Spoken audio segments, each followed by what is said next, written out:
Probably important to let you guys know this is going to be a shorter stream than usual. Also, how's it going, everybody? In an ideal world, we should actually have working chats. Imagine that. Chat's actually working the way that they're supposed to. Jeebus.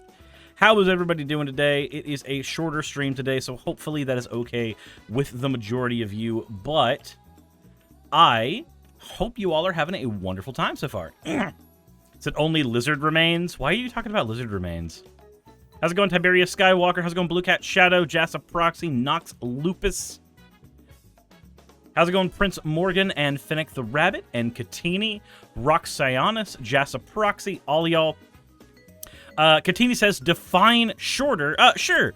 So if one stream would be longer, then this stream will be less than that one. Let's get that 2-year mark. VoidTuber, thank you so much for resubscribing. And at tier 2, no less. I sincerely hope y'all remember, we are trying to get a Partner Plus. We did not manage it last month, but all tier 2 and tier 3 partner things, I don't know what I'm doing. I don't have a script for any of this stuff. Anyway, Smiling Game Master, thank you for redeeming your points, friend. Hada, you fucking degen. What was I trying to say? All right, tier 2 and tier 3 subscriptions count for more towards Partner Plus. There we go. Those are the things we're trying to say. Shortest in 2 hours versus 5 versus 8. So this stream will be ending at 4 o'clock p.m. Eastern. That's the rule. We will be ending at 4 o'clock p.m. Eastern, regardless of where we are in topics, because I only have a little bit of time, and then I'm not going to be in town at all. But I did want to go ahead and keep my promise to all of y'all from yesterday that I will be streaming today and get a couple topics out of the way in the meantime. That was the hope. What's that in your cuck time? I don't know, because you're a cuck. In which time zone? Eastern. Eastern time zone. So not quite as short as I had guessed. Oh, did you think it was going to be like a half-hour stream? Speaking of things that rhyme with stream, anybody notice this seam right here? There's just a fucking seam under Stormwind City. Does that screw with anybody? Does that make you feel unsafe? Does that make you feel unclean? That makes me feel unsafe and unclean. Look at that. That's just...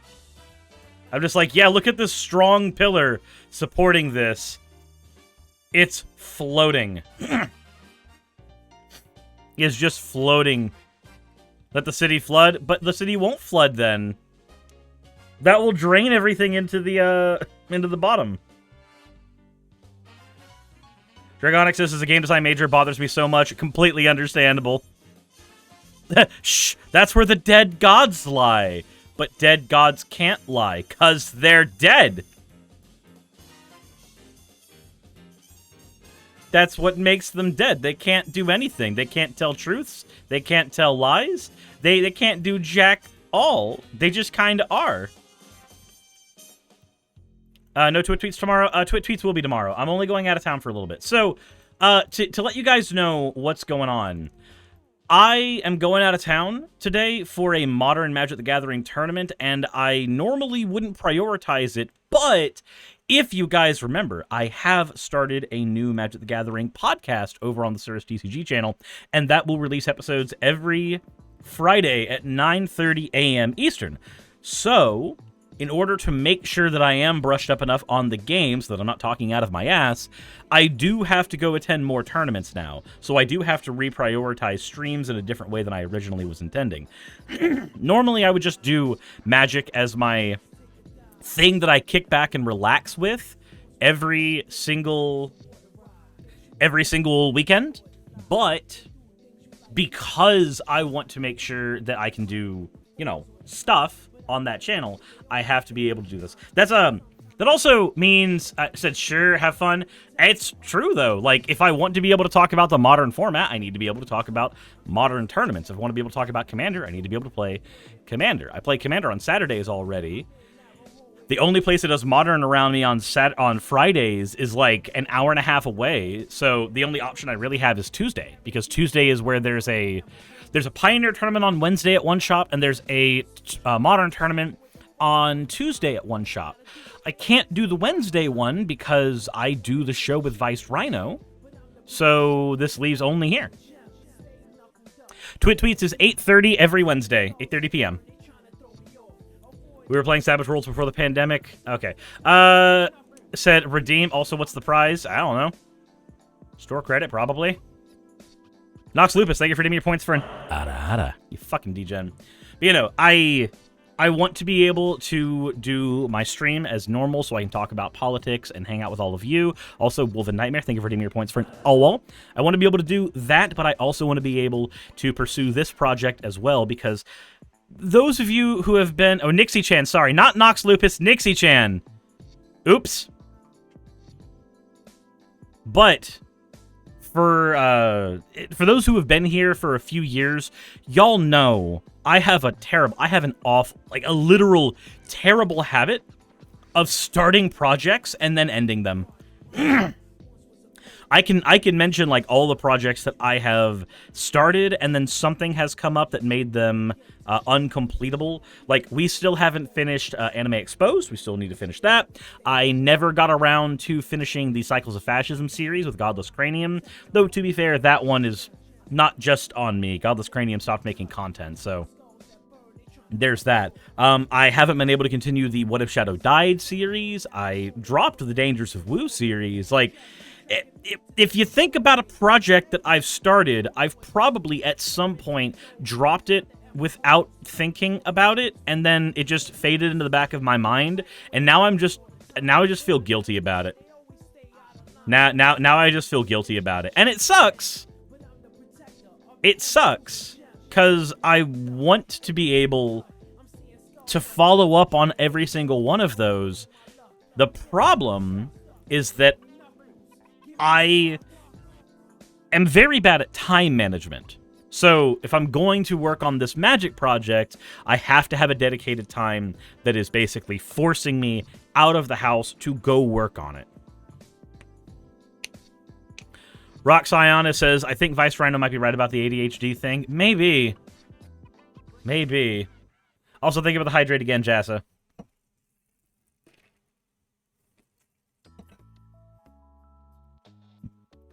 And if that's the case, then it kind of sucks, but, you know. We'll figure it out. We'll figure it out together. Let me go ahead and post onto Twitter. Live now. Short stream. Come or be cummed. There we go. That's what I'll post it as. Is it ADHD a spectrum? It is. It's true. It is. It's true. Let me go ahead and do it. Boop. There's the Twitch link. No, that's not the Twitch link. And that's not the YouTube link. Fuck it. Damn it. Live on Twitch at https twitch.tv/Necosaurus. Live on YouTube at YouTube. Heck. I mean, here. There we go. We'll just cheat our way into it. Axo, thank you for redeeming your points for an owl. I feel like every successful streamer should have a pamphlet. Said, have you considered an ADHD diagnosis? That's where it's the majority of them. I think it's because the mentality required to be a content creator and survive on the platforms as they currently exist is one that lends itself, let's say, to being neurospicy in various ways. Think about it. Creators who are able to delve into the just minutia of any topic probably have autism.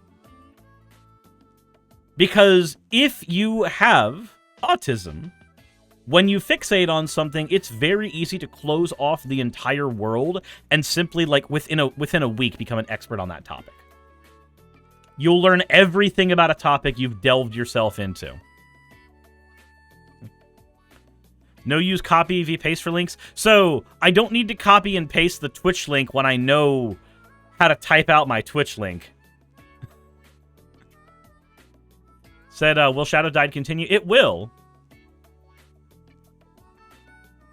Sorry, you completely forgot about last stream's topic and then completely went on a rant about Nerf guns. You have ADHD. Yeah, fair.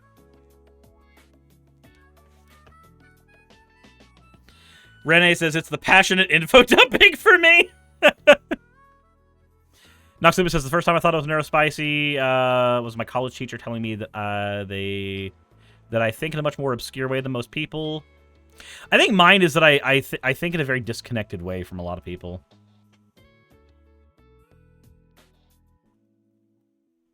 One second.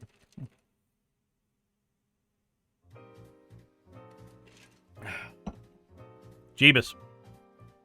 Typing it out takes time. It does, but it also takes time to go to Twitch and find my link. I know my link by heart, so I just do that. I built a $10 deck, and I'm very proud of it, that I can make a deck for only $10. Excellent. That's cool. I went ahead and made a Pantlaza upgrade that only costed $10. And I'm super happy about that.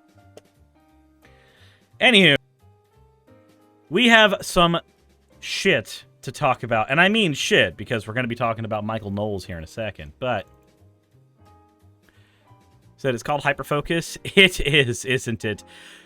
The first thing I want to talk about today, though, is a little bit obscure, and it has to do with a bit of my personal past. So, for those who don't know, I used to, back in the day, not back in the day, but, you know, like four or 5 years ago, I used to be a voiceover artist for a channel called Grapple. It's probably still around now. I'm not 100% certain. But when I was voicing over for this channel, the way that videos were made, it was a top 10 content farm, content mill channel. You would find a topic to make a top 10 about, and then I would have somebody who had who would write the script, write a script for pennies on the dime, and then I would voice it over for pennies on the dime.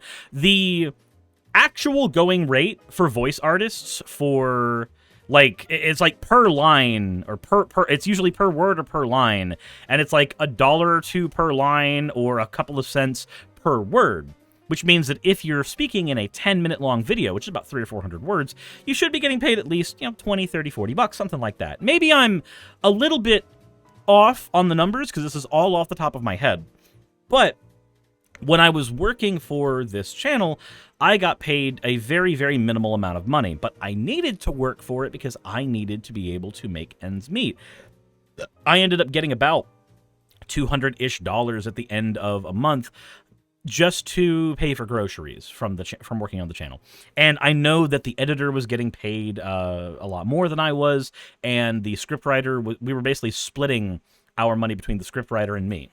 So when videos would be made on this channel, scriptwriter would be given a bunch of ideas thrown at them, and then their job was to make a script for it. Script had to be a certain number of words, so it would hit 10 minutes, or it wouldn't be that many words, and I would just speak very slowly to hit the 10-minute mark.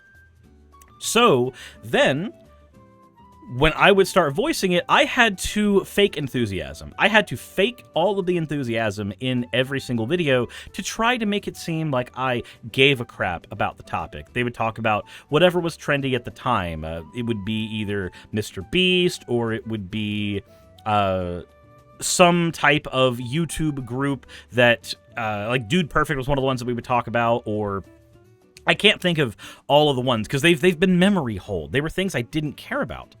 There were things I never cared about. But I bring all this up to point out how minimal the funding was for this, because this type of content farm has morphed.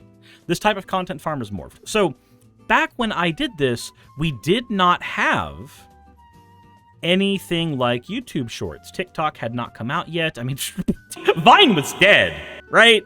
As far as anybody was concerned, short-term content had gone out the window, and it was out. Back then, TikTok was called Musical.ly, and it was just for dancing. So when you make that type of content, what would be the easiest pitch for somebody who's trying to make this kind of faceless content that you could just delete a person in and insert a new person in? If the script writer left, you would bring in a new script writer, there'd be no change. Voice actor left, you'd bring in a new voice actor, there'd be no change. Editor left, you'd bring in a new editor, there'd be no change. You want to build this channel in such a way that it seems like nobody, like that seems like nothing ever changes in it. It's just thing after thing after thing. And I remember a couple of videos hitting a few million views. Now, if a video hit a few million views, do you think any of us got paid more? Absolutely not. No. We weren't paid on performance. We were paid on just getting the video out there. Now, whether that's a good thing or not, I don't really care to talk about, because not every single person involved in the production process of something always gets paid either what they deserve or what needs to be put into the next project afterwards. What I want to talk about is, what if you were trying to pitch something to a CEO and said, hey, you know that editor? What if we didn't have to pay them?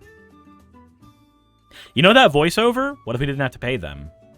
You know that scriptwriter? What if we didn't have to pay them? What if we didn't have to do any of that? Enter the modern age of content mills. I worked in the previous age of content mills, but the current age of content mills, the Faceless channels, and believe me, they are making a lot of money. They are making a whole hell of a lot of money. If I look up Faceless channels on Twitch, investing millions into digital real estate and changing lives along the way. YouTube nerd that runs 18 Faceless channels with 2.5 million subscribers, talking about building tools like NextLevio for the YouTube Faceless industry. These people are making buku. There's a reason why when I was talking about my the Boogie interview, the Boogie documentary rather, that I said, hey, if I were in Boogie's spot, I would just simply make a bunch of Faceless YouTube channels. That's what I would do. That's what I would be devoting my time to. Do a stream here and there, and then pump out a bunch of these things. Faceless YouTube can make a ton of money. Noxlupa says, what's a Faceless channel? Those AI mills? Those AI mills are part of it. Think about the Hydrate Wolf Nightmare. Those Faceless content mills that you heard about in the H Bomber Guy video, this is that. This is that.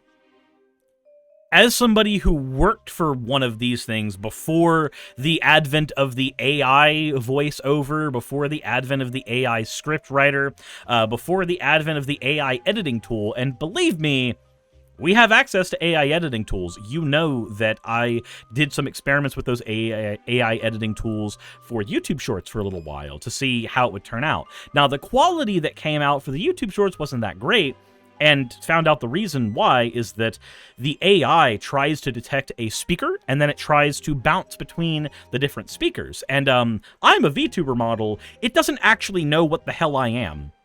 So when I was doing a response to, say, Blair White, it just centered itself on Blair.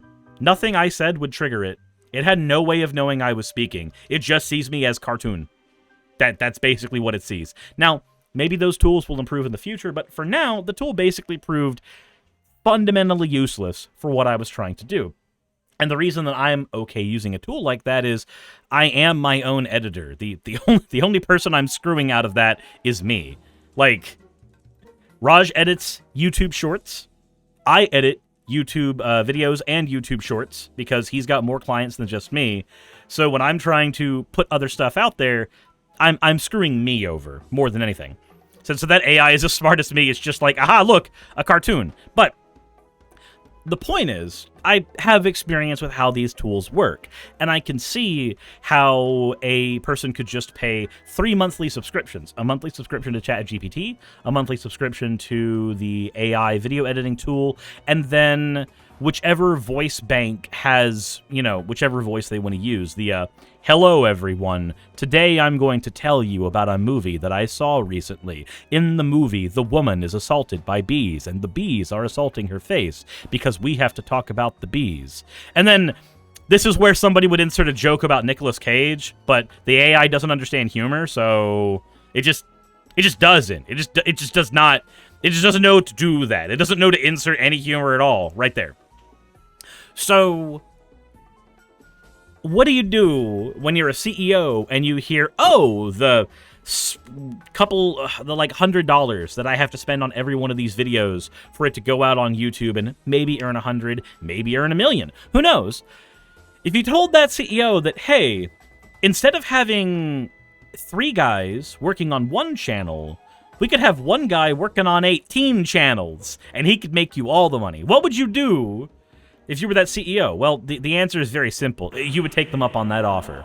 Like, you would take them up on that offer. You would cut out any salary for your editors. You would cut out any salary for your scriptwriters. You would cut out any salary for your voiceover artists because you simply don't need them anymore. Like, that job that I hated doing might actually be a thing of the past because any CEO is going to just look at these new tools and go, yeah, nope, we can just do that.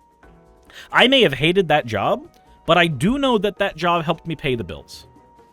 I do know that that job helped me pay the bills. That job made it so that I was able to handle existing as a YouTuber with not enough subscribers to make ends meet.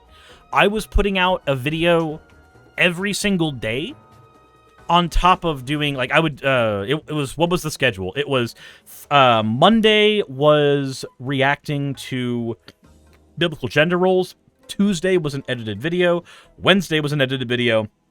Thursday would be hammered out, and then Friday would be an edited video, and then Saturday and Sunday would both be miscellaneous streams. Like, I had something coming out every single day, and that already felt draining. But on top of that, in the background, I was also voiceovering for these channels. As soul-sucking and draining as that job was, I know that it was necessary for my survival at the time. It was necessary for my survival, period. And because of that, I do have to wonder, what kind of a world are we moving to when even those jobs are getting just sucked away? Like, yeah, that's predatory, and sure, eliminating predatory jobs like that out of the market can be a good thing, but then now, I know people who have insanely good voices, and they cannot get voiceover work anywhere. I mean, hell, I only have voiceover work in a couple of projects right now, and neither project is complete, so I don't receive any payment for any of that quite yet. Like, all things considered, voiceover is a skill and a talent that you have to spend a lot of time working on, and it's not something that I'm happy to see get just like, the bottom level of it getting destroyed. It's like, yes, I would like McDonald's to maybe not be a thing because the fast food industry is its own level of predatory on both its workers and everybody else. But at the same time, if you were to eliminate all of those jobs without there being a feather fall for people who need them, what are you doing exactly? What are you doing exactly when you just start eliminating those jobs for people and then those people don't have anywhere else to go, because eventually you get to a point where there's not the Walmart down the road and the McDonald's down the road, because the Walmart down the road doesn't need 8 cashiers. They need 1 cashier and a bunch of automated machines. Now, granted, that one's funny because the Walmarts are realizing that theft has gone up so much that they're having to get rid of self-checkouts. And you know what? Honestly, I can understand why they would realize that's a thing they need to do.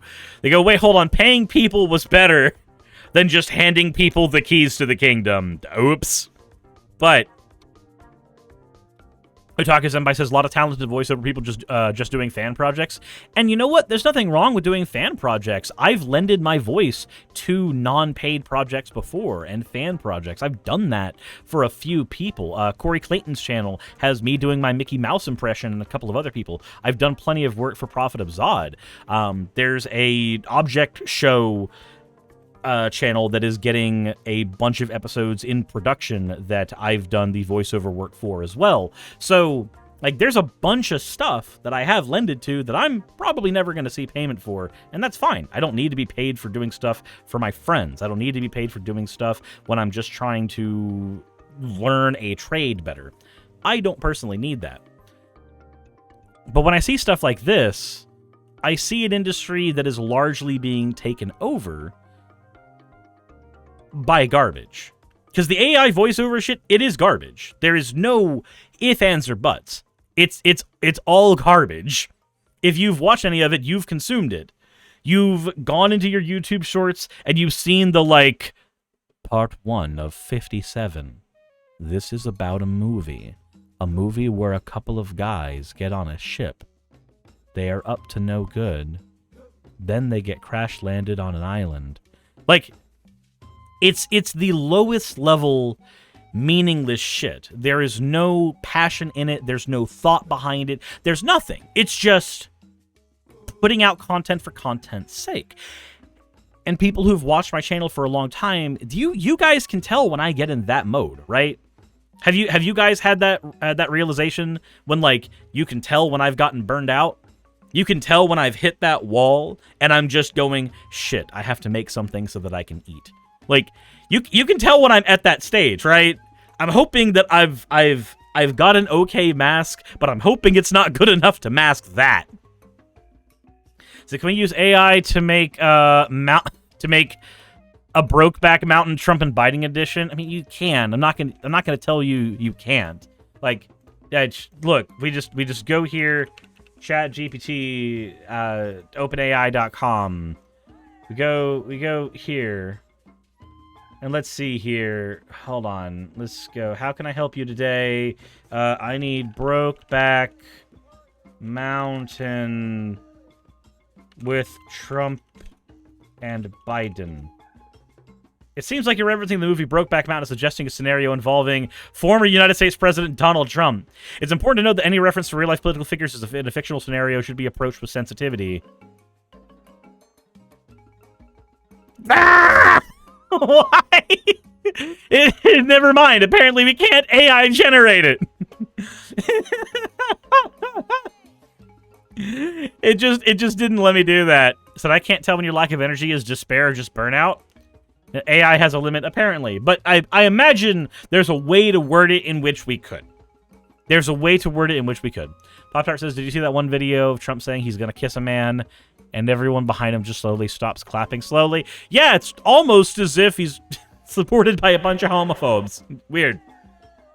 Even the AI is just like, I don't want that. I don't want any of what you're selling. Please do not do that. Anyway, the point is, I'm caught between a rock and a hard place. On the one hand, it's garbage content, garbage in, garbage out, and it's not the worst thing on the platform, but it is pretty bad. On the other hand, I really don't want people who are in the same position I was in, who just need to make ends meet, literally not be able to do the job that I did. As bad as that job was, I have worked at McDonald's, I have worked at Walmart, I have worked at Hardee's and all these extra places. I've worked at Aldi, I've worked in a call center, I've worked doing this voiceover job. I've done all those things. Did I enjoy my time at any of those businesses? No. Do I want those businesses to magically disappear or some alternative to not be there in their place so that if somebody needs to make ends meet, they can? No. I don't want jobs to all of a sudden disappear just because a better alternative is there and a CEO is cutting corners and costs. I don't. I really don't. I'm fine with independent creators using AI assistants for stuff because we have to wear too many hats to begin with. I'm perfectly okay with that. I don't know how we control for corporations. I don't think we can control for corporations. And it's really scummy. I'm not even gonna lie. But I don't begrudge anybody who uses these methods to survive on YouTube. Everybody's got to do something to make a living on this platform, and this platform is a soul-grinding experience sometimes for people. So, I don't begrudge individual people doing this. I don't begrudge indie creators using these tools. I hate the fact that these tools can be used by people who are just going to use this to cut jobs out of the market, and I don't know how to control for that. I don't know how to handle that. I don't know how to fix that. Maybe if you've got some better ideas, let me know in the comment section below, but I just wanted to do this rant on Faceless channels, probably because it's something that I've done in the past. And so it hits home when I'm seeing on Twitter a bunch of trending stuff about Faceless channels. I made $1 million doing Faceless channels. And now I can teach you how to do it too. That's the part that gets me. When somebody's doing that, they're just making money. They're just making money off of you.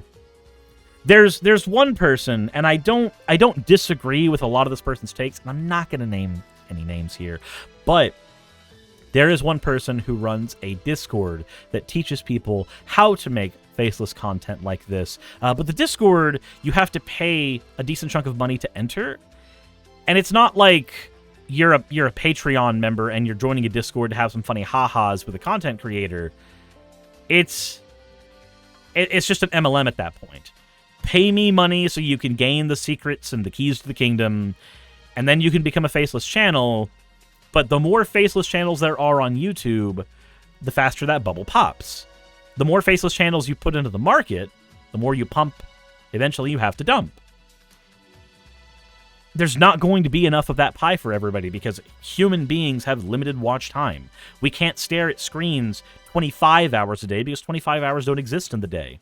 We can't have 10 billion people staring at a screen right now because 10 billion people who stare at screens don't exist. There's an upper limit to this.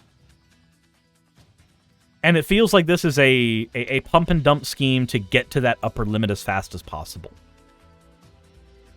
I don't know if that's the case, though.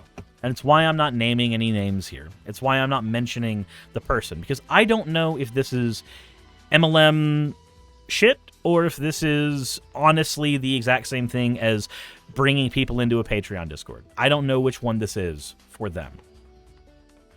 But I know what it feels like to me. Let me know what you guys think in the comment section below. Hit the like button if you haven't already. And as always, everybody, insert end of video tagline here.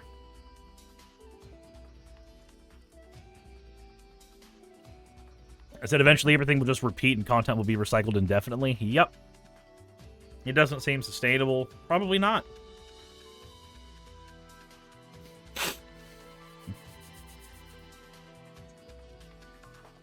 Jepatique says, I'm a faceless channel, but that's because I take home videos of my pets. Yeah, but that's not what faceless channels mean.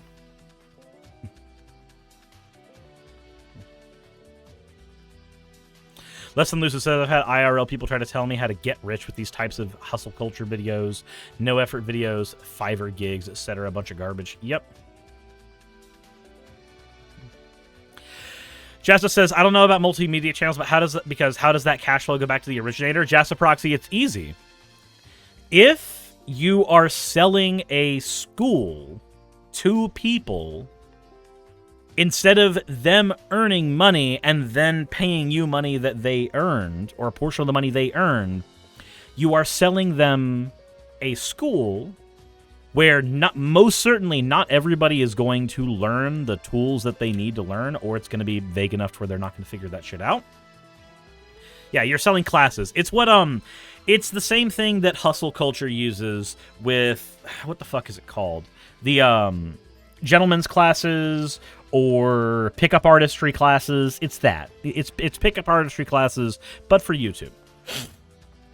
They teach you how to be a content creator instead of letting people be passionate about content.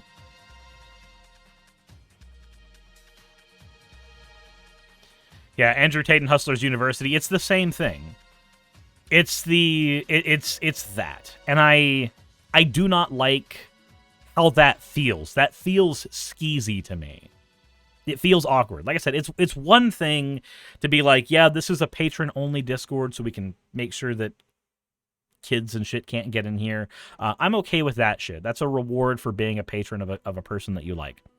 What I don't like is when somebody's like, hey, you're lonely. You want to learn how to pick up chicks? I can help you get your dick wet. Here's what you need to do. First, pay me $35 a week. And then, after you pay me $35 a week, I will teach you the secrets you need to get laid.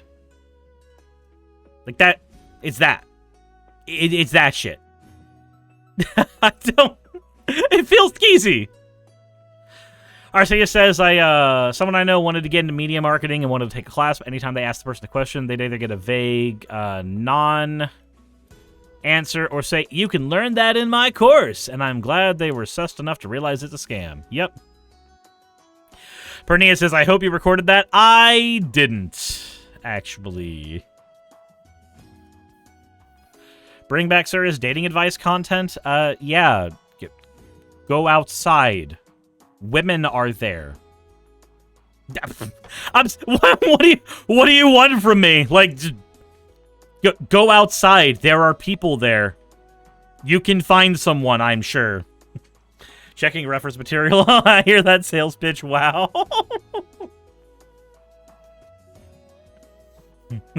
Azirkat says, no, that's where grass is. Go touch it then. Are men there too? No. The men aren't. There are not as many men out there because they're busy at home, swiping left repeatedly on Tinder, hoping to God to get a hit, and furiously masturbating. Serious, when I go outside, I turn into a bog witch and people don't want to approach me. Huh. No. Okay, because Sirius made Manosphere advice videos. Sirius made Manosphere advice videos. Can I think of it? My spouse hasn't posted on her channel, My Little Geekery, in a while.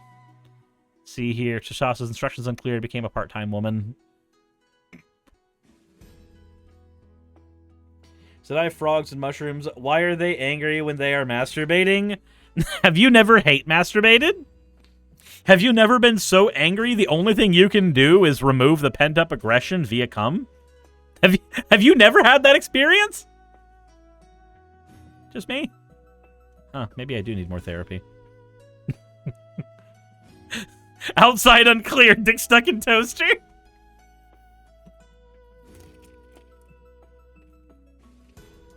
Nope, I don't participate in No None November. Master hated. Master hating. Master hating is when you have an abusive relationship with your dom.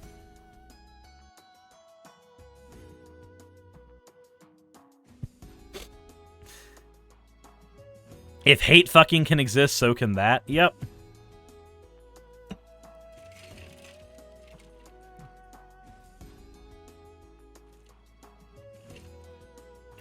You can't go outside, you're a goblin that needs to draw constantly. Speaking of, there are only 2 pieces of fan art left in the fan art section before we have actually, finally, magically caught up with the fan art. And I can't believe I live in a world where that's a true statement. How's it going, Sky? How are you doing? So why does hate fucking exist? For the same reason taboo fucking exists. We have a lot of ought not do's. And then we just do them anyway. I will make another Hero Forge character when I think there's a stupid character to be made. Anyways.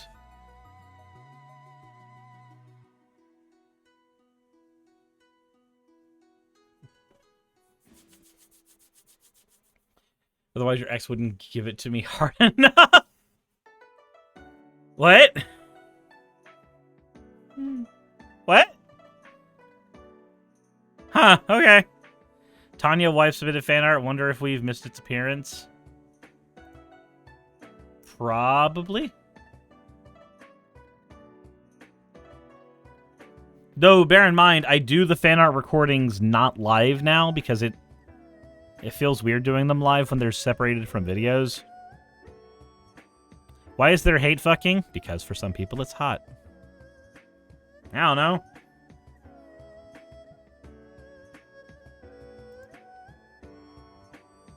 Oh my god, Pernia, no! What I don't like is when somebody's like, hey, you're lonely. You want to learn how to pick up chicks? I can help you get your dick wet. Here's what you need to do. First, pay me $35 a week. And then, after you pay me $35 a week, I will teach you the secrets you need to get laid. Like that. It's that. It's that shit. I don't...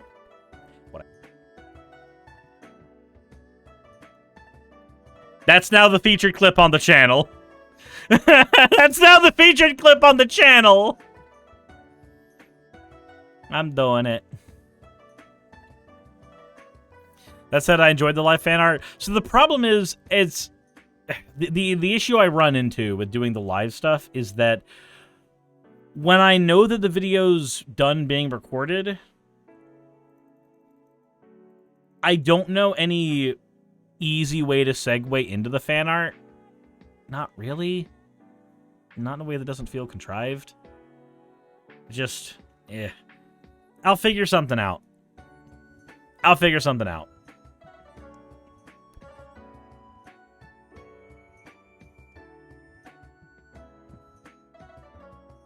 We're practically neighbors with the Vice Rhino. We are 10 minutes or so from the Peace Bridge. Lucky Otter says, talk about alienating newcomers. Can you make a rhino in Hero Forge? Yeah, probably. Probably. So I was browsing YouTube Shorts, which is not a thing I suggest anybody doing. You find all kinds of garbage there, like Faceless channels. But while I was browsing it, I came across a handful of videos by Abolitionists Rising. Now, if you're familiar with what the experience of browsing YouTube Shorts is, it's, this thing is interesting. I'm gonna watch it because I'm curious. And then YouTube Shorts literally just goes, did you want to watch 25 videos of the same thing? And you just have to kind of go, no. No, I didn't really want that. I was just watching the one video, but sure. I guess I'll just watch more. So, I realized that most of the videos that are in the short section for Abolitionist Rising are actually just clips from longer videos on his content. So, I figured I'd go ahead and take a look, and I found this. It's called 8 Minutes of Pro Aborts Taking L's. Now, when you hear Abolitionists Rising, what's the first thing that comes to mind? Well, you think of slave abolition. When we think of abolition, that's usually what comes to mind. But no, this isn't about slave abolition at all. This is abortion abolition. Because apparently that's a thing to people. So, here we go, everybody. Let's go ahead and enjoy some content. Quotation marks. You a woman? Yes. Oh yeah, we need a You're a woman? Yeah. Okay, so we need to increase the volume a little bit because turns out nobody on the internet knows how to normalize volume. I'm an African American lesbian Jew. I mean, why Are you men? How does that make sense? So, the very first thing we have here is basically just a spin on the helicopter joke, right? My gender is helicopter. My gender is an Attack Apache helicopter. That's all this is. You just have a guy sitting there going, hey, I identify as all of the things that the wokies like. The wokies like the Jews, so I'm a Jew. The wokies like the gays, so I am a gay. The wokies like the women, so I am also a gay woman. The wokies like the blacks, so I am also the black. That's the logic. Wait, Woo! we're all men? Has a vagina. Where'd Rachel go? They're all. If you have a vagina. We've been out. Hey, I don't have a vagina, but I do believe in human Why rights. does your opinion matter? So the females that are out here with us, hey, you have a hey, listen. menstrual cycle. Any of them. I'm Hey. on my period right now. What's up? Hey, I'm not on my period right now, that's for sure. But if I claimed it, So one of the reasons why people like this asshat go out and do the man on the street shit like this, the reason they do it is because when you are out there and dealing with random ass people outside, nobody's really prepared for a confrontation, but you go out wearing a shirt hoping to egg one on, or wielding a sign that will hope to egg one on. And then because random people who are very opinionated, but maybe not very well educated on how they need to approach you, they'll come and try to deal with you, and then your cameraman catches all of it. I guess we would be in a weird place, wouldn't we? Yeah. Because Does anyone else want to just be really bold and outlandish and tell us about your period? Because I don't know if that's an argument. So, okay. The title of this is 8 Minutes of Pro Aborts Taking L's. Do you know why the women there were talking about their periods? They were pointing out that they have uteri, and because they have uteri and they have wombs, they are the ones who will be affected the most by any legislation that has to deal with abortion. You, on the other hand, will not be affected. Now, while I am an advocate for allyship, I think it's perfectly okay for, say, a white person to advocate for a black person, or a cis person to advocate for a trans person. Far be it from me, in my particular scenario, to be the guy who does that, but when we are talking about who gets the ultimate say over someone's body, there is a huge problem with saying, actually, no, all of these opinions should be weighted perfectly equally. I feel like the people who are most affected by legislation, their opinions should matter a little more than people who are not as affected by them. Just saying. Like, when we're talking about law, I think that's a reasonable stance to have, right? Because otherwise you'll have a scenario where if you don't have as many allies for a particular minority group, then that minority group will just get trampled over in legislation. It's not like America's had any problems with that in the past, right? White men like you. Sir, I'm sorry if you think I'm a white man, but obviously I am a African-American lesbian Jew. You're just doing it again over and over again. Is it supposed to be funny? Like, it's just the helicopter joke again. Are we supposed to laugh? Name it and claim it. You can't tell me what I am. I'm sorry. You can't tell me what I am. Oh. So again, this is just people who are trying to use the language of progressivism to try to own progressives. Notice how he didn't actually show any response, the guy did. He just cut away from it. This guy really likes hearing himself talk. I just owned them because I got the final word because my editor cut the footage that way. Oh, you think the rainbow started with the LGBTQ? That came from the Bible first? No, the rainbow didn't start with the Bible, my guy. Rainbows are naturally occurring phenomenon that have been happening long before human beings existed. The rainbow did not start in the Bible, you twerp. I just want to give everybody here some advice. Don't ever touch these guys because they're videoing right here and they're lawsuits as well. We're not chasing lawsuits. I promise you, we're not. He's not chasing lawsuits. He's trying to get all of your... He's trying to turn you all into cash. He's trying to convert your interactions into cash. Yeah. Chasing lawsuits. Yeah. That's good. The police here let me know. I don't. I think what y'all are doing is actually pretty fucked up. Y'all don't even. You just walked up. You haven't even know. You just walk up and. I mean, you kind of walked up here and started inserting your opinion too. I mean, yeah. The entire point is that he's going to places, putting down confrontational signs, literature, shirts, for the purpose, and he's doing it on college campuses, places that are considered, usual liberal bastions. He's going to those places looking for fights. Now, yes, if somebody were to start a physical altercation with them, he wouldn't be chasing a lawsuit, he'd be chasing clicks. Because there's nothing more that vindicates people more on the right than seeing violence happen to their own. Because if that happens, then they can go, look, we told you the transes are violent groomers. The gays are violent groomers. The blacks, they got a genetic proclivity for violence. They get to do that. It lets them justify their persecution complex. Also, obviously, the dude's a Christian, so he's also going to fold that into the standard, well, God said I would be persecuted, and look here, I'm getting persecuted. They do the exact same thing. It's all the same shit. Where'd you hear I was it? just walking by. This lady over here came up to me and gave me a pamphlet, and it was very false advertising. Why? Because it looks like y'all are pro-LGBTQ and pro-choice with the hand and the... Even among people... Why did you even cut that there? Oh, is he doing the thing where he cuts it... He doesn't have the end reaction in each clip. He has to cut them up till the end. Who have differing views, there's an ability to sort of like make an argument, back it up with like valid sound. There's no argument about what you're fucking talking about. This is a proposition. Abortion is murder.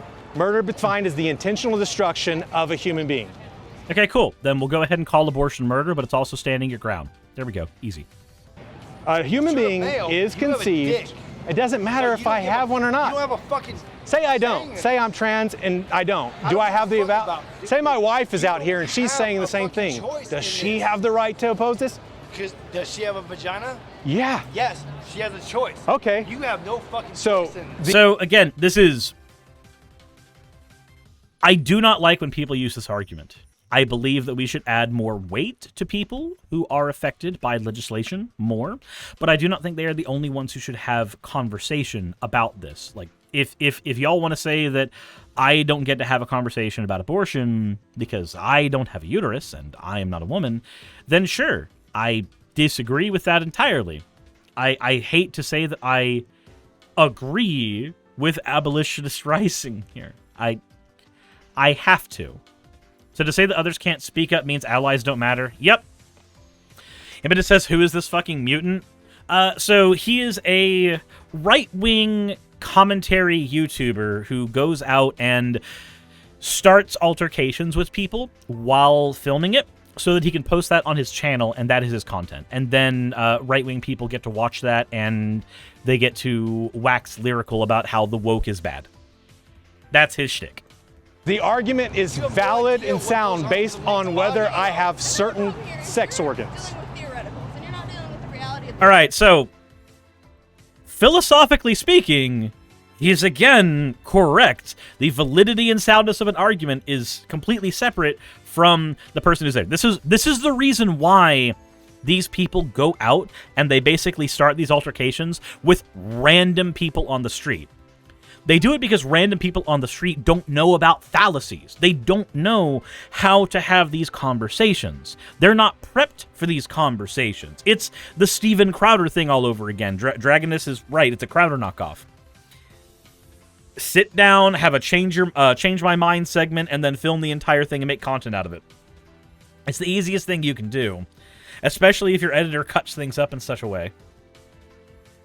No, the reality is that there are men and women who hate abortion. Not Speak. finished. Let her speak, bro. Go ahead. You were speaking all with theoreticals. You're saying like, oh, if someone is raped, they should be able to like, you know, blah blah blah. The reality Punish is, the rapist. Yeah, that doesn't fucking happen. It should. Rapist rarely gets punished. Oh, I know. You're not Rapists standing love here- abortion. It you're gets them not off the hook. standing here. All right, so again, this is a... When somebody comes down and they drop that sign down, they know the type of conversation they're going to have. They know they're going to have a conversation that's going to involve incest, rapists. They know it's going to involve the time that a fetus is viable. They know all these things. They come with all of those facts in their mind ready. Random people on the street don't. So what this person is doing is they are validly pointing out that rapists are a reason why we should allow abortion. The other guy's like, no, rape lets let rapists get off the hook because of abortion. Now, you and I know, because we have the ability to Google for a quarter of a second before having a heated conversation on the street, you and I know that that's not the case. Abortion does not free a rapist from responsibilities. We can use a rape kit on someone whether or not they are choosing to conceive the child. We have that ability. In fact, it is punishing the mother basically forever to force her to engage in legal proceedings with her rapist over and over and over again until the end of time. That's a punishment. You're punishing the mother again by not only forcing her to have a child she didn't consent to having, but also forcing the woman to deal with the rapist basically forever every single time there needs to be a talk about custody. So those are bad things, but the dude's just like, nah, rapists get off the hook because children are punishment, and he avoided that punishment and that responsibility by you aborting. Like that's not what happens, though. The reality is, the rapist's conviction happens one way or another with a rape kit, irrespective of the child being there. Condemning that. Instead, Oh, you're yeah, I am. condemning the victim. Just in case you're curious, we condemn rape. No. Yeah, you can condemn rape, but you're also... So, they're using condemn in a different way. They're not using condemn in the I condemn and disavow this. They're using condemn in the I punish this. So you are not condemning the rape victim. You are punishing the rape victim. That's the type of condemnation they're talking about. But the word soup is easier to spin for the person who came prepared for these fights. No. Someone rapes a person, Where? right? Where? What? Where are you condemning rape? Women are not sex objects. Babies are not body parts. You can't do whatever you want to. Actually, babies are body parts, and I need each individual body part to be used in a different baby cannon-shaped gun. Woman, and you can't do whatever you want to a baby. It's consistency. We've all been there. That's true. You've been there. I've been there. We've been in the womb. We developed. Yeah. You sure? Positive. Garbage, bro. What if you know I'm not IVF. IVF is still in a womb. Are you serious? In vitro fertilization, they fertilize the egg outside and they place it in a mother's womb and they develop. All human beings have developed in a mother's womb. Yeah, I argue from the Bible. So what happens when we don't have people in a womb, right? What happens when we start having full-on test tube babies? What happens when we have full-on test tube babies? I'm sorry, but no. Ay, ay, ay. I said, I mean, if you look at the fetus, and it is a specialized tumor. Yep. So but that's not imposing religion, that's sharing religion. Off of it. I share my faith. Basing your opinions off of your religion. That's what is happening. So, person right here seems to be having a fun time. I don't know their gender. It's not really important. Person who seems to be having a fun time. I'm just going to say right now, if you find one of these people on the street, please, not this person, but the person who's doing the video interviews, please don't make a fool of yourself. It just becomes ammunition for the right wing. It just does. I know this becomes ammunition for the right wing because the top comment on this video. That dancing ladyboy flipping the bird at everyone convinced me that mental illness is a factor in the closed woke mindset. Top comment. Just letting you guys know. It's not about decorum. It's about not literally handing ammo to them. Don't hand ammo to them.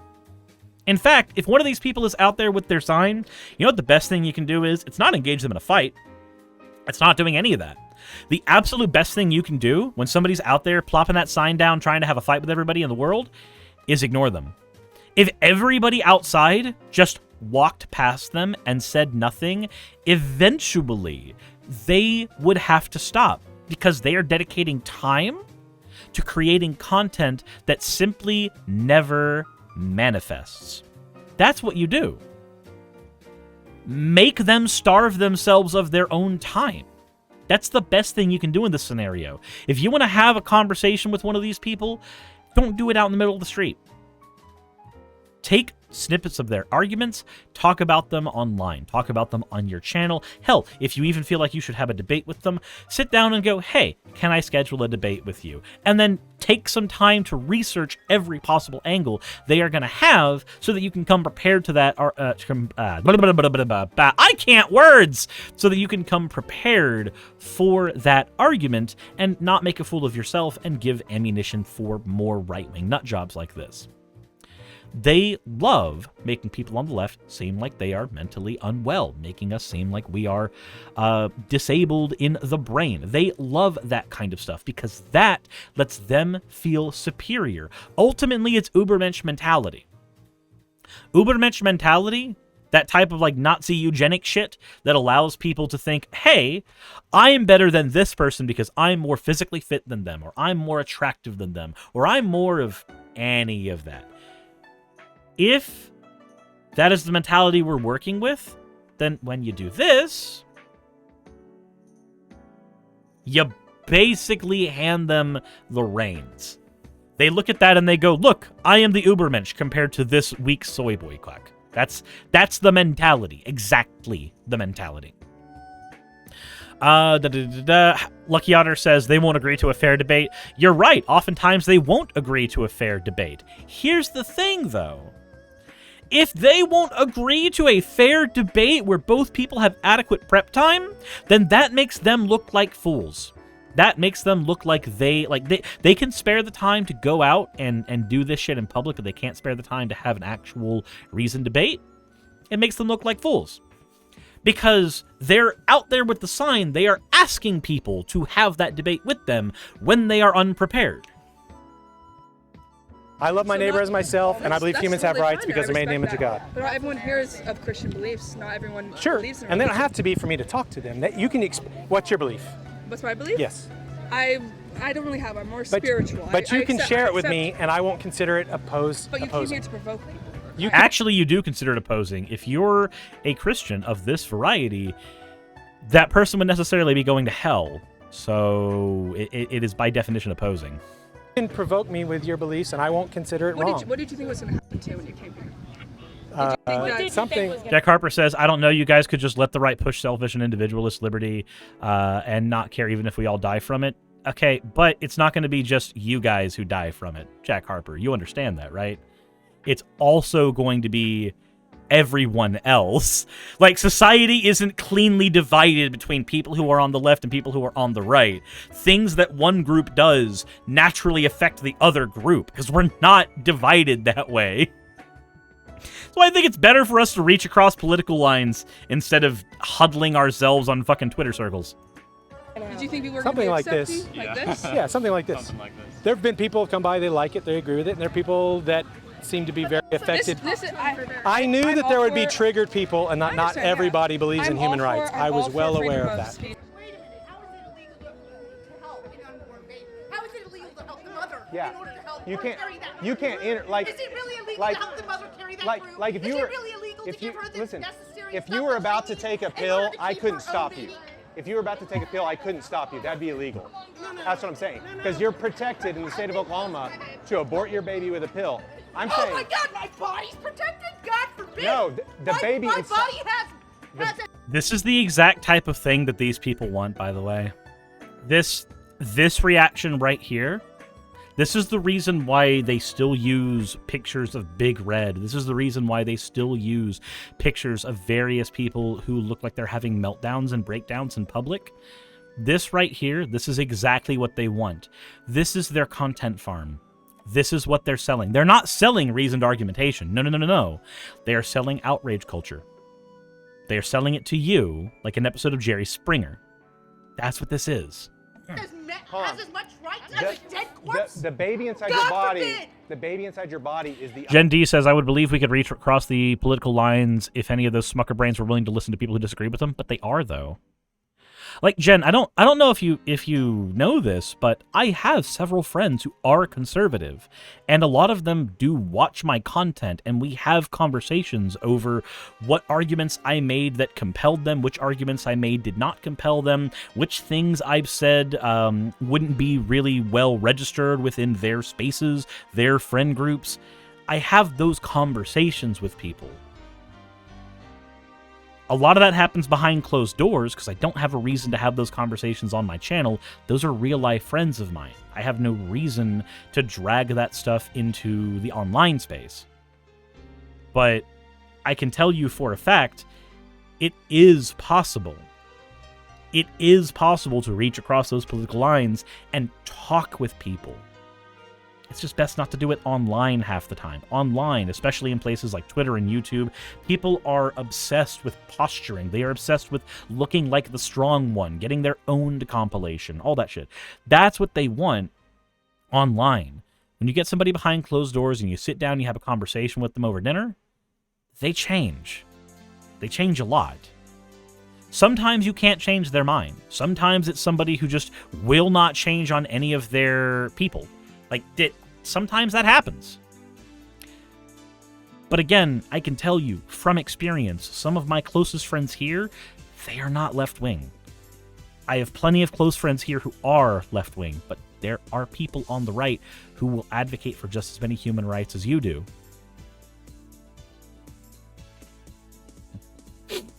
Unprotected person. You're protected. No one can murder you. God forbid.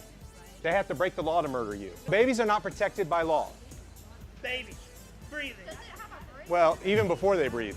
Whenever they're just pumping They're not blood. a baby till they're breathing. They're a Processing fetus. oxygen. Before that, they're human embryos. They're a fetus. If you don't like the word baby, which I just mean small human being, human child, human embryo, human fetus. Yes. What about zygotes? What about a zygote?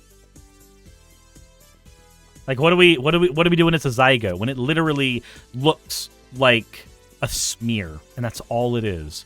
Is that a person still at that point? This is why I am an advocate for the violinist style of arguments. I don't care when it becomes a human. I don't care when you consider it a person. I don't care about any of that. I believe at all stages, you should just be okay going, hey, is that thing in your body? Do you consent to it being in your body? No? Then remove it from your body. That is my stance. Full stop. I believe it is 100% consistent. It is. A human embryo is a human in the embryonic stage of development. A human fetus, yeah, a human zygote. You can get on Google and Wikipedia and later on tonight go, wow, I was really, really dumb and said dumb things. But no, Wikipedia, Google, anyone else, if you do not want to be filmed right now with this guy who, then you should walk away from the camera. You should, if you don't want to be filmed, here, let me make it clear for you. If you do not want to be on film right now, you need to go about 3 yards that way. Fuck you, man. If you want to be on, hey, if you want to be on film, I told you I don't want to listen, be on film, so now I'm explaining it to you. If you... So, again, I hate to be the person that has to agree with the asshole in the video down here, but in the United States, if you are outside, there is no reasonable expectation of privacy. So, yeah, this is the reason why I advocate for not making a fool of yourself out here, not engaging with these people, because when you're outside, you don't have a right not to be filmed. You don't have a right to not be in that camera. That's not how that works. So just don't engage with these people. You want to be on film, stand there. If you want to be on film, stand here. No, I was in the middle of this conversation already, but now because I don't want to Right, be filmed, at this, listen, at this moment, if you do not want to be filmed... Onyx says, but it's still a human though. Yeah, I don't give a shit. I don't give a shit. That's the entire point of the violinist argument. If you and a famous violinist were in a car and got in a car crash together, and that violinist needed to be attached to you to filter through your blood or what have you for 9 months to survive, they're a full human being. Should you be legally responsible for them? Should you be legally responsible for their body? Should you be legally responsible to have yourself be attached to them for 9 months so that they can survive? I would argue no. I would argue that nobody should have their body be forced to be used. If we get to have a say in what happens to our organs after we fucking die, then we should have a say in what happens to our organs before we die, whether they get used by somebody else, for somebody else, what have you. That is my stance. I don't give a shit if it's a human. I don't give a shit if it's a dinosaur. I don't give a shit if it's a dog. I don't care what the thing is. A piece of my body should not be forced to be used for another person's body, for survival or not. I get consent in that argument. Legally, I get consent in that conversation. That's the point of the violinist argument. That's what it posits. That's what it's for. Oh, it's still a human. Don't give a fuck. Have never given a fuck. Don't need to give a fuck. I don't have to have the conversation of when it becomes a person. Never has to be part of my thought process. Didn't know about the violinist argument. Thanks for having me discovered that. Well, you're welcome, Badger's Bookshop. So they're using special pleading for the fetus. That's the reason why you don't do that. Just go for, hey, let's talk about a person who's more important than me, a person who's an adult. Does this person have use of my body? No? Okay. Somebody would say, hey, what about consent? You consented to have sex, so you consented to have a kid. No, that's not how that works. I can consent to drive a car. I don't consent to have a car crash. I know that the car crash can happen. I know that it's a possibility when I step into the car. But that is not how consent works. You consent to one thing, not the possibility of something else happening. I consented to get in the car. I didn't consent to a crash. I consented to have sex. I didn't consent to breeding.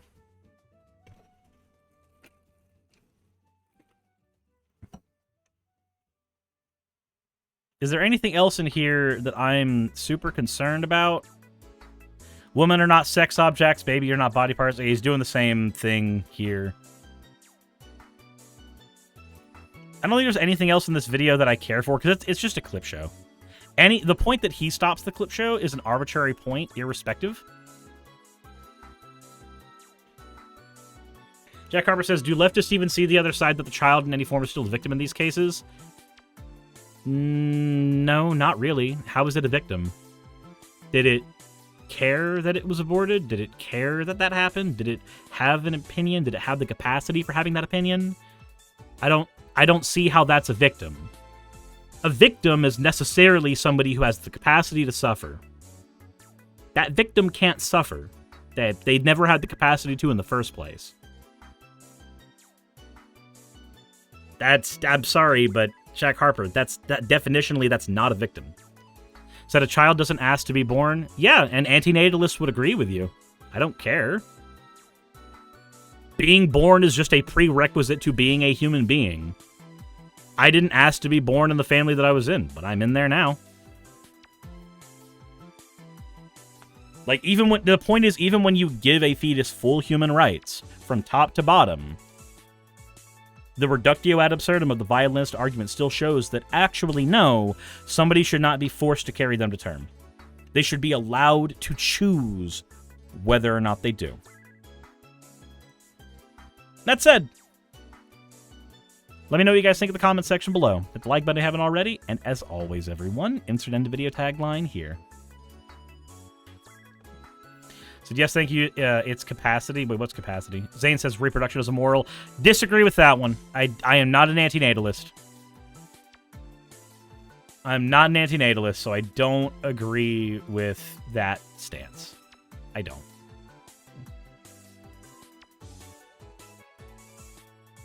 I think that people should be allowed to have children if they choose.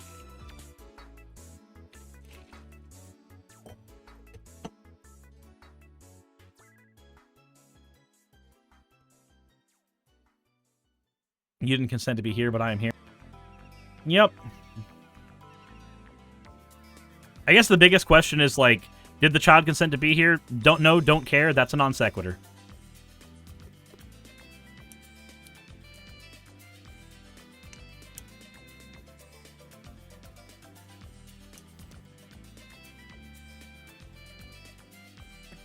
Let's see here.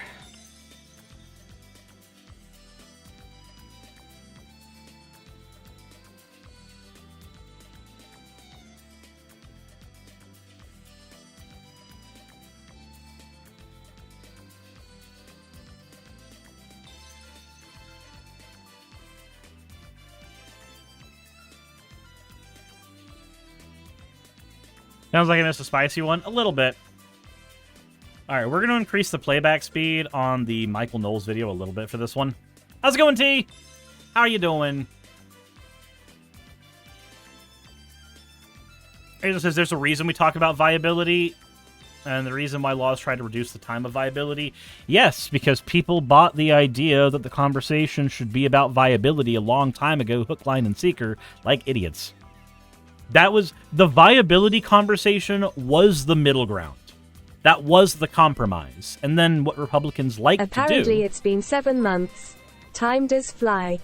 Holy shit. Well, thank you very much, Grand Zero. Every single time that Republicans have a chance, they try to reduce the window of viability more and more. Because they got the compromise, therefore they won. Because by letting that compromise happen, when it's about a person's rights to their own body...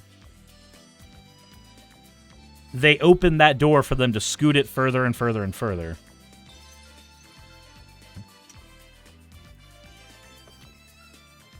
The Overton window of viability, basically.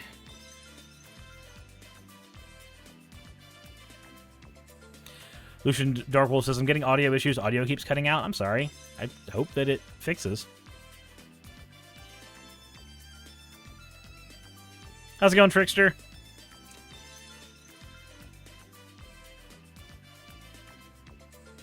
Lucky Otter says, reaching across the aisle is necessary where you live, ain't it? Yeah, turns out when you live in southern Georgia, or northern Georgia rather, but when you live in Georgia, yeah, it's kind of important. If you either have some friends who are conservative or you don't have friends, typically.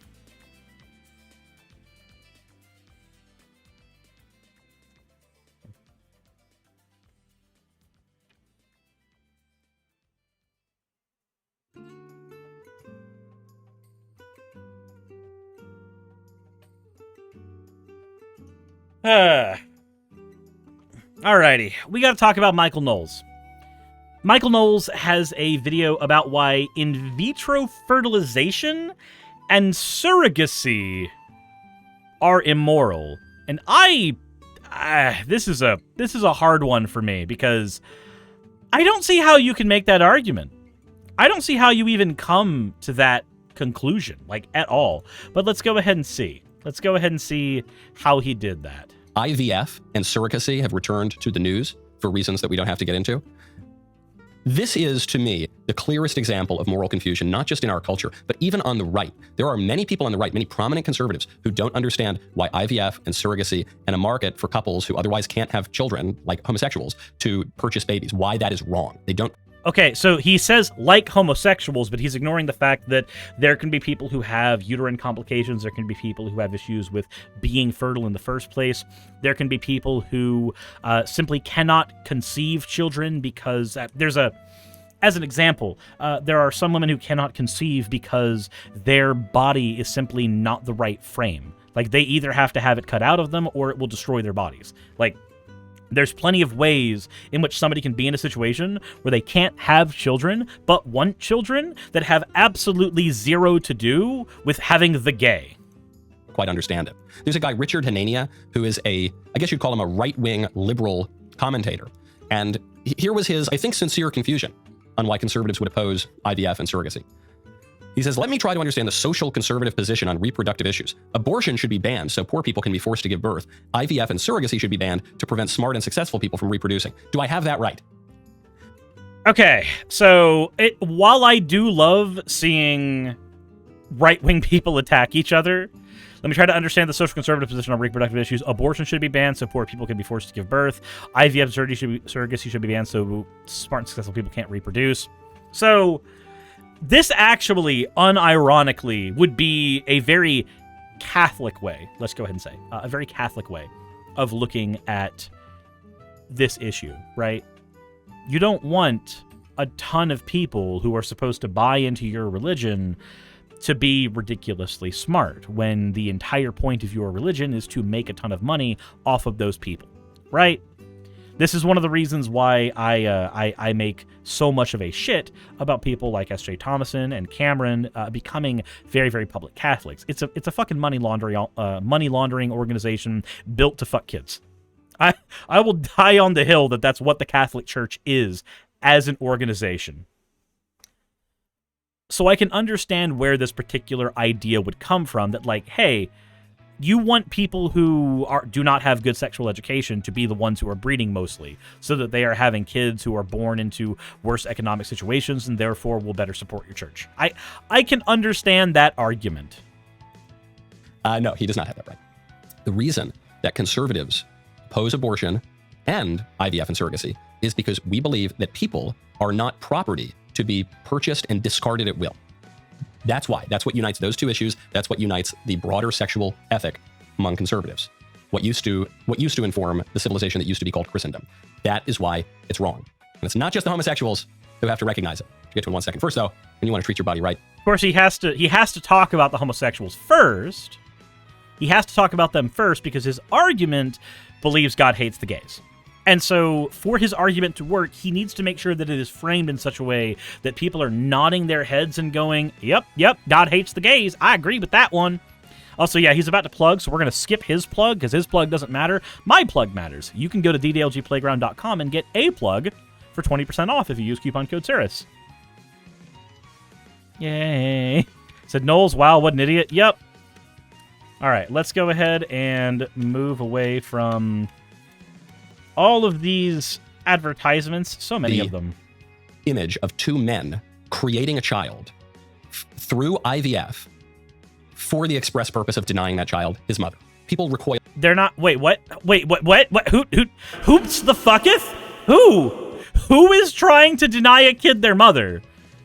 This argument that like lesbians shouldn't have kids because it denies a kid their father, gay guys shouldn't have kids because it denies a kid their mother. This is bullshit.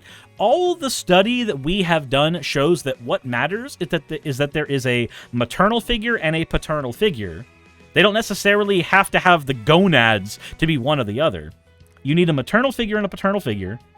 And relationships in together homes with two people who love each other very much work infinitely better. Like, growing up in those areas are better than growing up in a broken home, where the mother and father, or the father and father, or the mother and mother have broken up and they are no longer together, or otherwise they are staying together solely for the purpose of the child. That's what our research shows. Our research shows that these kids grow up perfectly fine as long as there's a two-parent household and the two parents have a good dynamic, and that dynamic is not attached to their sex organs. Naturally. Some people, they consciously recognize why that is so wrong. For some people, it's just a prejudice, and it's a true prejudice. It's called the wisdom of repugnance. We know it's wrong, even if some people can't articulate why. The wisdom of repugnance. That sounds more like a way to just say, this thing's icky, and I need philosophy to pretend it's okay for me to say it's icky. Certainty says, so he's against adoption too? Yes, he is against people adopting kids. He's against in vitro. He's against all of that shit. The only people that he wants to have access to things like adoption are good Christian, nuclear, family-centered couples. That's what he wants. It's harder for conservatives to understand the problems with IVF and surrogacy more broadly. So it's so clear when it's two guys who go out to look at a catalog and they pick some woman, they're treating women like objects. No, they're not. They're literally going, hey, in the exact same way that I would select a partner to breed with, which, let's go ahead and be honest, that's what half the people are doing anyway. They are picking somebody and they're going, hey, this person has the traits that I think would be good for my kid.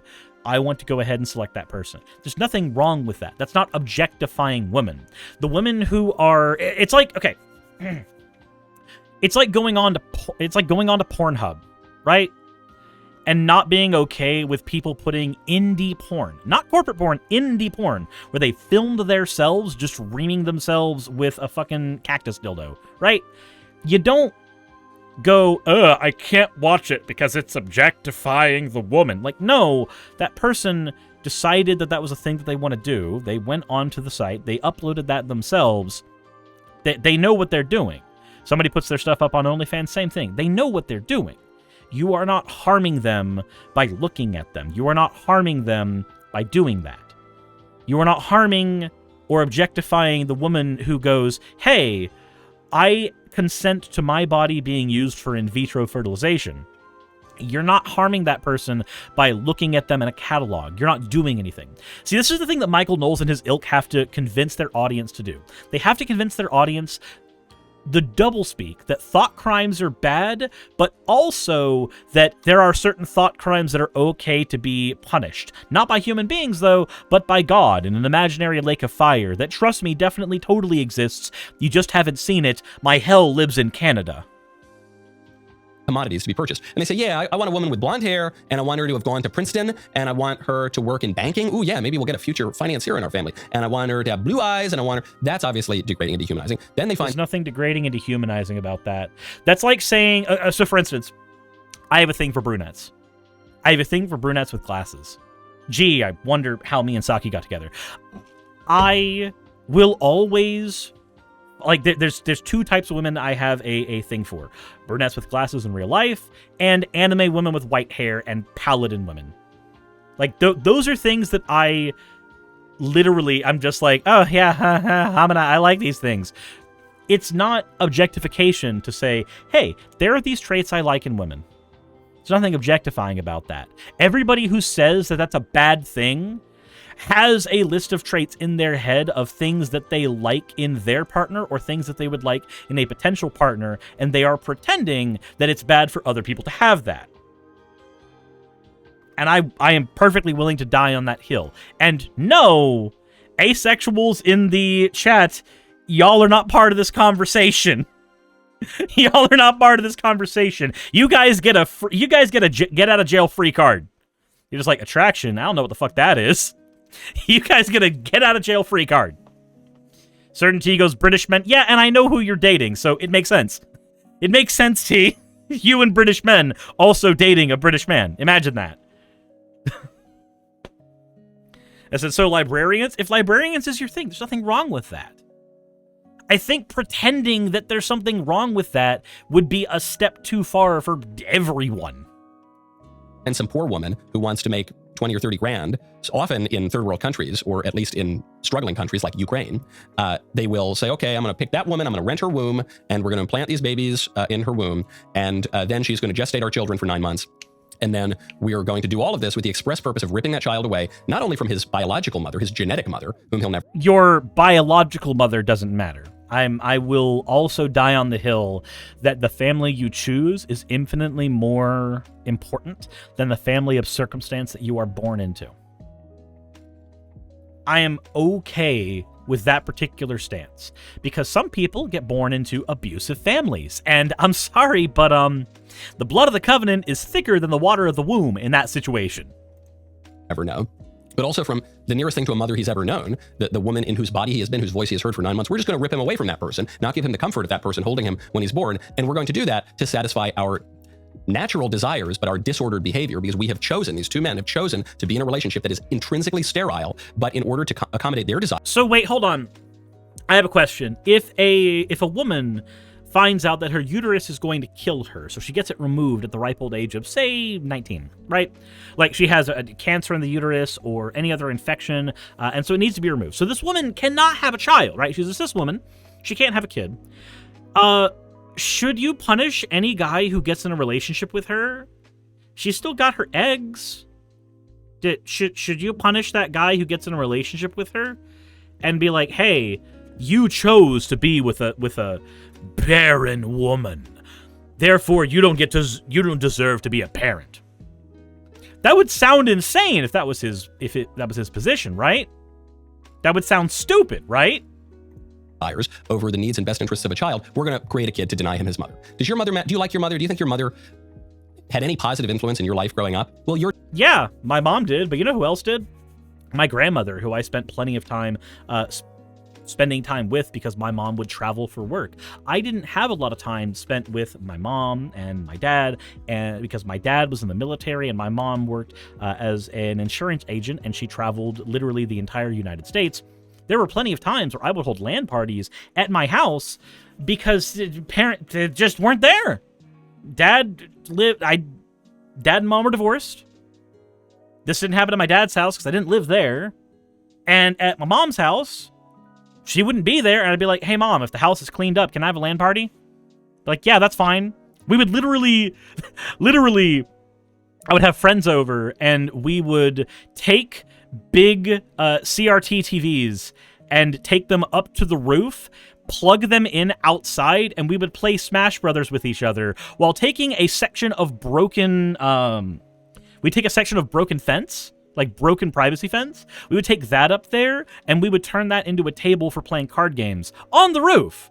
So we'd play we'd play Yu-Gi-Oh! And shit on the roof, and we would play, Smash Brothers and Mario Kart and Mario Party on the roof, and then we would hop down and we would make grilled cheeses over an open flame, because I would just have a bonfire in the backyard, and we'd make grilled cheeses over that. So, like, yes, my mom had an influence, but I also wasn't there with her all the time. That's okay.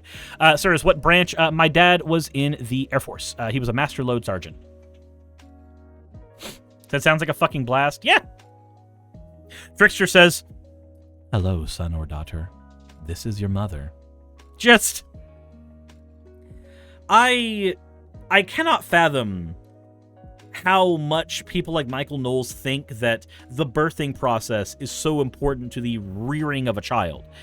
Anybody could have basically been the parental figure for me there. It didn't have to be my mom. It didn't have to be my dad. It most certainly wasn't my dad. It could have easily been, my grandmother. It could have easily been my grandpa. It could have easily been my aunt and uncle. It could have easily been any of them because they were the ones who were there at the time. And that's not just because they were my family. They were the people who were there. So if you insert literally anybody else there, it would have been them instead. We're denying that. Obviously, we all do. We all love our mothers. Even if you have a mother who's not that great, even you still probably love your mother. You are now depriving your child of one of the most important connections that any human being can have.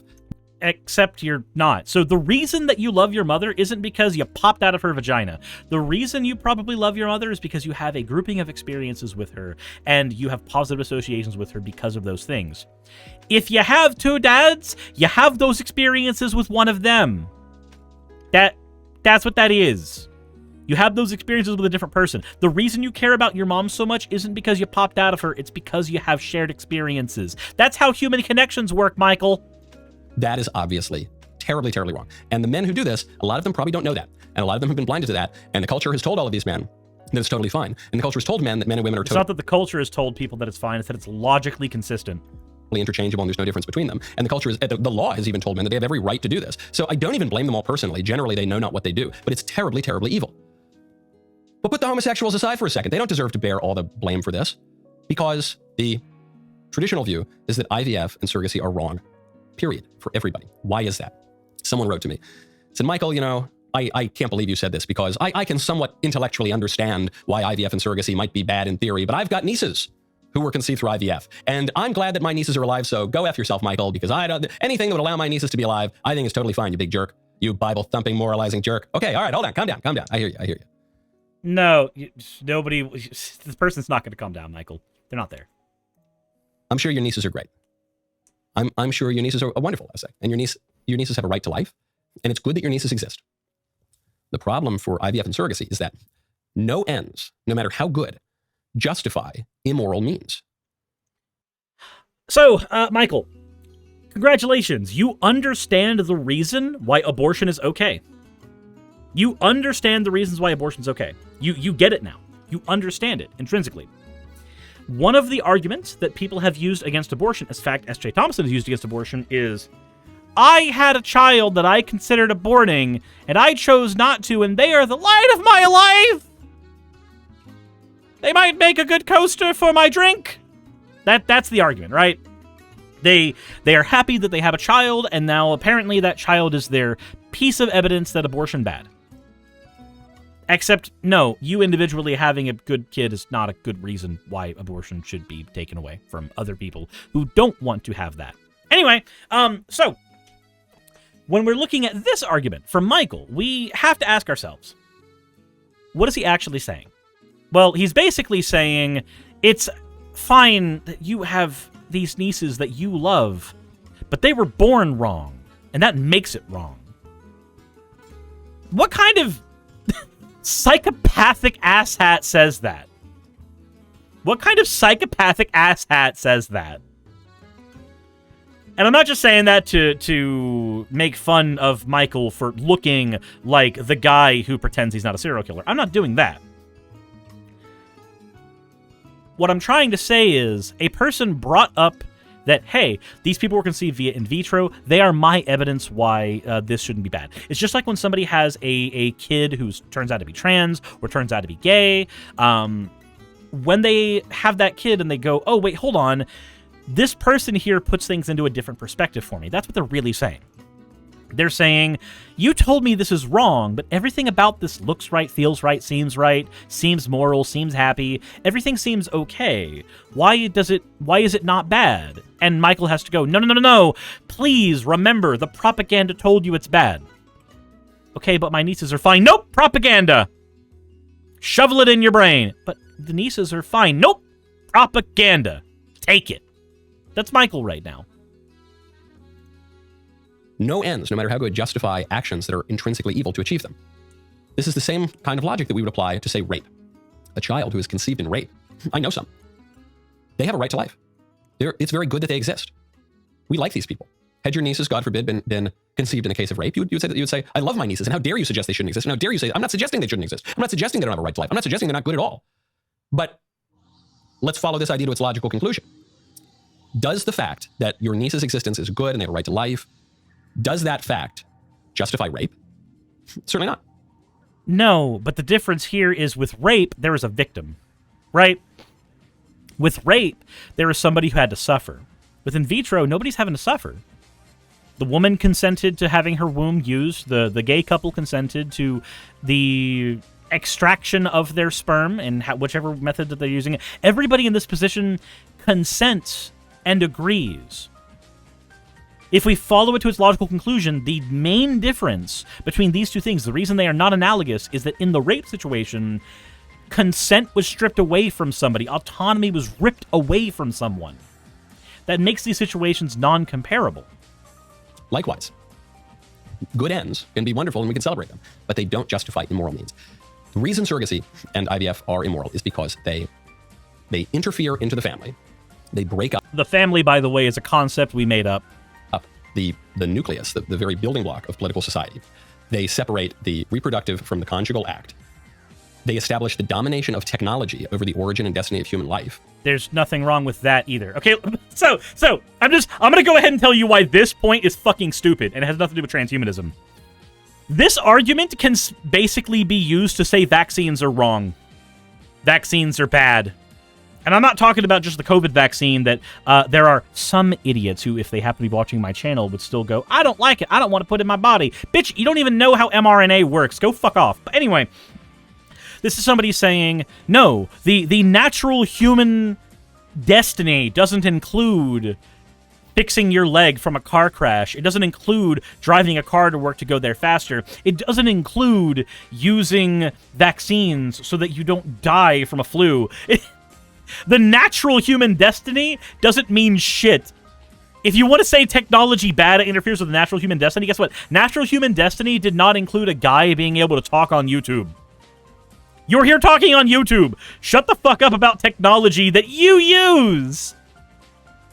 And they can have all sorts of unintended consequences. Every 6 months, it seems. There's some story in the news about how some couples who did IVF, whoopsie-daisy, the test tubes got switched, and an Asian couple gave birth to a black baby. So they knew, hold on, this isn't our baby. And so, you know that happens with the regular birthing process too, right? Like, that happens just as a factoid when you have a lot of women who are giving birth at around the same time in a hospital. That one room that has a couple of babies in it that are waiting to go to their moms, this shit gets swapped up. That happens. Also, yeah, the in vitro surrogacy thing, that doesn't really get tripped up that much. I don't have actual data on this, but that's okay, because Michael Knowles isn't using data either. You know, the black couple gave birth to a redheaded white baby, and then this, oh, whoopsie-daisy. We switched the test tubes around. Well, now there's a legal case. Who's my child? That's no good. Why else? What else are some of the unintended consequences of IVF? Well, usually in IVF, many humans... Yeah, he said sometimes mistakes happen, so we should ban it. We should ban cars, because sometimes crashes happen. We should ban buildings, because sometimes they fall. We should ban masturbation, because sometimes it gets in your eye. Hold on, wait, sorry, that was a personal anecdote. Please, editor, who was me, cut that out of the final video. Anywho. Beings are created. Embryos are made. And then you use one or two of them. Maybe you try to implant multiple, and then, oh, too many took. Okay, so we're going to have to abort a couple of them. Or you only do one or two at a time, then you put the rest in a freezer, and okay, we actually don't want a third child. So then those human beings remain frozen on ice in perpetuity. That's obviously profoundly immoral. I mean, how? They have no experiences. They have nothing that makes them a person. So I have a question, Michael. I know you're not going to watch my videos because you're a larger channel than me, and you actually get viewers to your channel in a very staggering amount in a way that makes me worried for the future of the human race. I say that, but this has 12,000 views for his 1.77 million subscribers. 12,000 in 24 hours for a 1.7 million subscriber channel. That feels low. It feels a little low. Anyway, point is, Michael, I do not know why that matters. Because let's say you're in a burning building and you've got a baby crying in a crib, wanting to be rescued from the burning building. And then on the other end of the room, you've got a vat filled with a bunch of fertilized eggs that have not, you know, they're not quite at zygote phase, but don't worry, they'll get there in a couple hours, maybe. Which do you save? Do you save the vat of test tubes, or do you save the crying child? Well, anybody with half a brain would say save the crying child. They're actually a person. They actually have experiences. They will actually suffer if they die here. But the test tubes? Why would you save those? That's a clump of matter that doesn't have thoughts, personality, or anything yet. It has nothing. But don't worry. Don't worry. Michael Knowles here probably would choose... He would have to choose the test tubes, right? If he has to make a choice between one of them is the maximizing of human life in his brain. It has to be. What are some of the other problems? Well, how do you think you get the sperm for IVF? Listen, some of you might not be as exacting on your views of sexual morality as, say, the Catholic Church, but acts that we would all agree are at least somewhat shameful. You can go bragging about them. Why do we have to agree that masturbation is shameful? Masturbation is a perfectly natural thing that you do, that people just do. I'm sorry, but the shame behind masturbation is stupid. We should not shame people for something that damn near everybody knows we do. You know that somebody masturbates. You know that. That's just a thing that happens with humans. People who do not do that, who pent themselves up and shit, I'm sorry, not the most well-adjusted people. It is a perfectly healthy thing to do. Why do we have to agree these things are shameful? Involved in getting the raw materials. And it's just so damn clinical. And it's just so degrading and dehumanizing. Who cares if it's clinical? You're in a fucking clinic. It's supposed to be clinical, you rube. And I cannot stress this enough, it establishes the domination of technology owned by private enterprise or the state over... You want private enterprise to own everything anyway. You're a fucking right-wing conservative. I don't want to hear it. The very origin and destiny of human life, which is very, very sordid. It's a hard saying. Let those who have ears to hear, let them hear it. But we all know, because it's just so obviously repugnant, that it is wrong for two guys to create a kid in a test tube to purchase a woman to... Michael Knowles definitely masturbates to gay porn. To commodify human beings, to treat people as property. It's wrong to do that. And we see that, and we have that natural reaction. Well, perhaps we ought to apply some reason then, and investigate why it's wrong, and how that might apply to more people just than those who are a little light in the loafers and eager to have children without doing the things properly necessary to have children. Man, what a great clip that was now. Hey. Without doing the proper things necessary to have children. Look, Michael, fine. You know what? Let's just all have all the premarital sex possible, unprotected, birth all the babies. That's the thing you want, right?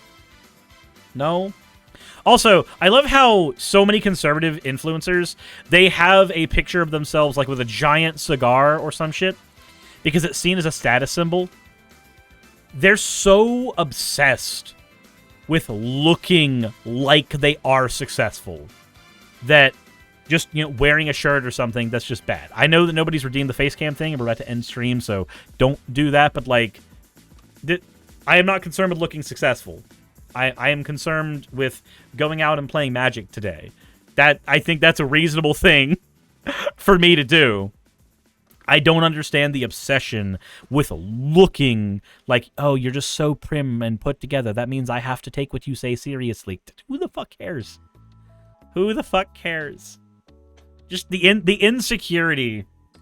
It's the insecurity for me. Jesus. Anyway, let me know what you guys think in the comment section below. We've got a lot happened in that video. Apparently, it's bad for people who are in lesbian relationships or gay relationships to be bad. Isn't it weird how he forced the conversation to stay about gay men? He refused to bring up any conversation about lesbians. He refused to bring up any conversation about men and women who are in relationships who just can't conceive for one reason or another. What does he do if somebody's like, hey, I'm going to go have sex with my partner and then come in a cup? Like, is that too clinical for you? Because, like, for some people, that would just be called the first steps you need for a bukkake. Who knows?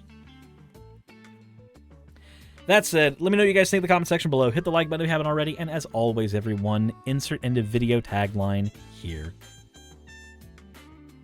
Hey, now you're a rock star. Get your game on, go play. That is the plan. We are at 4 o'clock Eastern. As I said, I will be ending the stream now because I want to go ahead and start working on the other project. And to do that, I need to be able to head out. Sir, that hurts watching. What hurts watching? Anyways, I'm sending you all to Pappy. Said, what's a bukkake? It's when a bunch of people come in a cup and you drink it. There.